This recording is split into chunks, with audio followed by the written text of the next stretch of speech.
On a un camping calme, authentique et on a une clientèle donc pas mal d'habitués. Nos clients viennent ici donc pour déjà visiter les alentours. C'est vrai qu'on a une région splendide. L'île sur la Sorgue a une très belle réputation, il y a beaucoup de choses à voir. Et après, les clients viennent ici pour se reposer. Ce n'est pas un camping-club avec animation. On voit que juillet-août, maintenant, on a de moins en moins de monde sur la haute saison parce que c'est vrai qu'au niveau des fortes chaleurs, c'est quand même moins attractif sur notre territoire de faire des visites. Par contre, on a de plus en plus de monde sur les ailes de saison. Ça peut être complet dès Pâques. Avril, mai, juin, septembre, maintenant, sont le fort de notre saison. On a renforcé nos équipes au niveau de l'avant et de l'arrière-saison. Tout ce qui est écotourisme, tourisme durable sont indispensables et doivent être présentes autant pour l'hôtellerie de plein air que pour tous les secteurs. Nous, on est rentré dans cette démarche il y a plus de 20 ans parce que ça me semblait évident que les campings soient présents et naturellement dans cette démarche-là. On a des institutions comme Vaucluse Provence Attractivité qui, depuis un an, a lancé cette démarche-là, qui nous accompagne. Il va falloir que le tourisme soit agile. Donc c'est vrai que l'esprit dans notre camping, tout naturellement, a été donc de valoriser déjà l'espace naturel. On a mis des nichoirs dans le camping, on a aussi installé des toilettes sèches. On propose par exemple aussi une navette pour les clients les jours de marché pour éviter que chacun prenne son véhicule.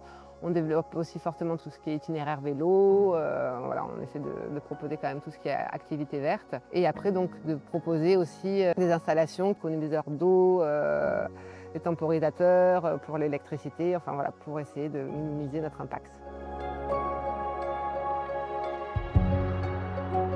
On est dans une région qui est fortement attractive au niveau touristique. On ne va pas cacher donc toutes les beautés et tous les sites splendides à visiter.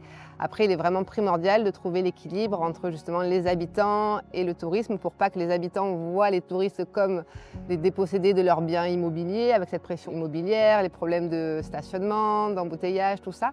Donc il faut vraiment trouver cet équilibre. C'est compliqué parce que penser à faire du démarketing au niveau touristique, ça paraît quand même un peu insensé.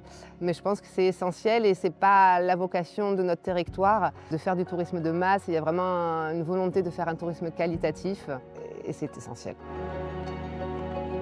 Je pense qu'il est important d'éduquer tous les professionnels donc, dans cette démarche, présenter le tourisme durable, leur présenter ce que ça peut leur apporter et après donc créer des offres aussi éco-slow, avoir une offre qui soit adaptée justement à notre territoire et qualitative. Pour moi, je trouve ça génial d'utiliser le tourisme pour présenter de nouvelles habitudes environnementales et j'aime bien aussi ce concept de voyager moins loin, moins longtemps mais mieux.